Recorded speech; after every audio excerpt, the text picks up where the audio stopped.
Hello, welcome to Initiating and Planning Projects. This is our first course in our Introduction to Project Management series.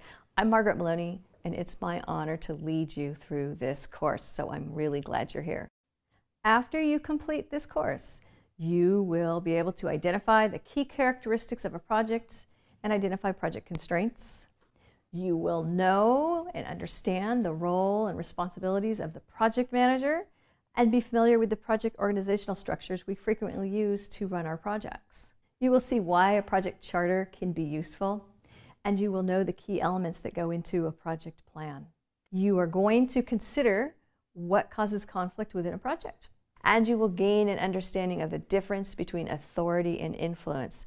This will help you understand more about your role and about how you wish to lead your team.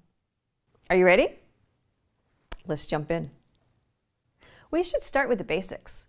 And in the very beginning of an introductory project management course, we should start with, what is a project? A project is a unique and temporary endeavor. It has a defined beginning and end, and the purpose of the project is to create a specific product or service, or to make changes to a specific product or service. Let's consider some examples. If you have ever planned a large party or an event, that is a project. It was a specific party for a specific reason. It was held on a specific date and time. That means it was unique, temporary, and had a defined beginning and end, and created a specific product or service. At work, if your office is moved, it will most likely be handled as a project. If your payroll system is replaced with a new payroll system, that's a project. If your human resources department decides to change the processes they use to recruit and interview and hire new employees, that too can be handled as a project. Now, day-to-day operations, they're not projects. Creating monthly financial reports is not a project. Cleaning your house, not a project. What about painting the Golden Gate Bridge in San Francisco? Do you think that is a project? I'm not trying to trick you. You might call it a project because it's such a large bridge, and certainly painting it must require special effort and planning. Or you might say it's not a project because there's a maintenance team whose job it is to paint the bridge, and when they finish, they probably start painting the bridge all over again. There are going to be times when someone you work with is going to call something a project, even if it does not fit our definition of a project. Depending on who it is, it could be because they want this specific effort to receive the attention and oversight that a project receives. An example of this could be a computer refresh. Perhaps your organization has decided that employees should have new computers every 2 years. Replacing them one by one is really an equipment upgrade. But if all of them are replaced at once, the entire effort may be very likely treated as a project. When you execute a project, you have certain constraints that you face. A constraint is a factor which might place limitations or restrictions on what you do, or how you do it, or when you do it. For example, if your project is a party or an event and it has to occur on a specific date, that is a constraint. If your project is to purchase and install a new payroll system, that new system has to provide a certain functionality, yet you do not have unlimited budget. That's a constraint. If your project is to design and manufacture a new product, you might have requirements as to how much of the manufacturing can occur outside of your country. That's a constraint. As a project manager, you oversee the success of the project.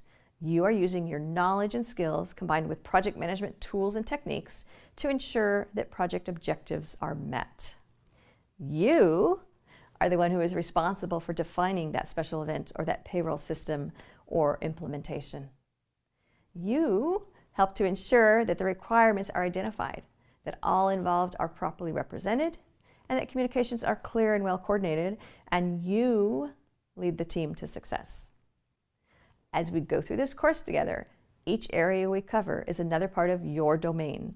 When we discuss managing risks, it's because you need to ensure that your project has strong risk management. When we talk about the schedule, it is because you need to ensure that the project has a realistic schedule. The way in which your project team is structured really sets the tone for how you are going to work with your team. There are some specific structures that are used by most organizations. The basis for these organizations is the Guide to the Project Management Body of Knowledge. We haven't discussed the Project Management Body of Knowledge yet, so now we will. The Project Management Body of Knowledge or PMBOK guide, has been created for us by the Project Management Institute, or PMI. The PMI is the global professional organization for project managers.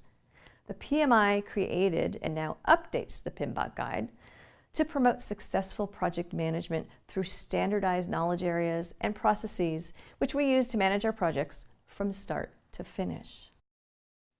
What you are learning about in this class is based upon the recommendations of the PMI and from the Guide to the Project Management Body of Knowledge. With that information in hand, let's look at some of those project organizations. First, we will look at what is called the functional organization. In a functional organization, there is little to no project management. You might not be involved as a project manager. Sometimes there can be some project coordination involved, and that coordination takes place between the functional departments. Now, by functional, I mean groups such as marketing, operations, finance, information technology. Each manager of each group oversees their part of the project. Employees working on the project may or may not know there's a project. They just might recognize that their manager has asked them to do something different than usual. There's probably limited conversation between team members because they do not know they are a team, and there are probably no project team meetings. Now we're going to look at 3 types of matrix organizations: weak, balanced, and strong.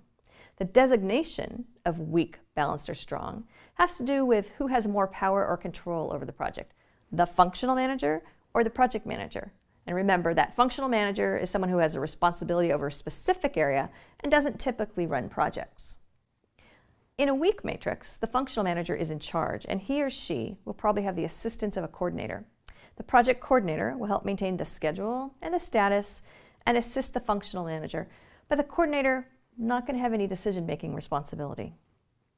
Within the balanced matrix, there's a recognition that having a project manager assigned will help to ensure success, and that project manager has some decision-making responsibilities, but so does the functional manager.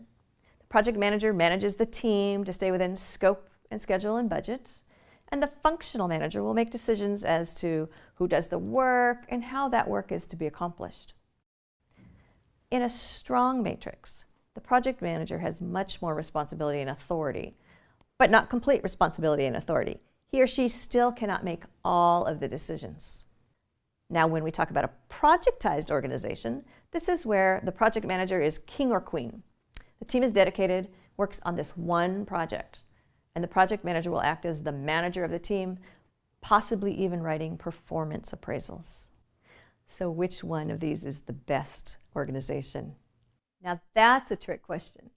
They all have their place. For example, the functional organization works very well for groups who do not run very many projects, or for projects which are not complicated and not on a tight deadline. The matrix organizations work well when team members are going to be assigned to a combination of multiple projects and also other work. And in a matrix, team members could be assigned to quite a few projects. In a matrix situation, you as the project manager, most likely you're running multiple projects. As to which matrix is best, weak, balanced, or strong? Well, the PMI would ask us to consider strong because that is where the project manager has more power. And of course, the PMI wants to see projects run by project managers who are drawing upon the best practices. But sometimes a weak matrix is good when the functional manager in charge has much of the required expertise and simply needs help with project coordination. A balanced matrix works well when it's easy to divide decision-making and responsibility between the project manager and the functional manager. If it makes sense for the project manager to have more of the authority and the decision-making, but not all of it, then a strong matrix could be the way to go. Now, a projectized organization is good for a very critical project, especially if time is of the essence. It is more expensive because you take team members and put them all on one effort, and they were doing something before, so you probably have to backfill them. But the project gets all of the focus and attention that's required. There really is a time and a place for each of the project organizations. And in fact, you'll find that some companies may use a combination of all or some, depending on the project at hand. Now look at you. We started out with some basics such as what is a project, and now you have an idea as to what you will do as a project manager and how project teams can be structured. And we're finishing up our first module.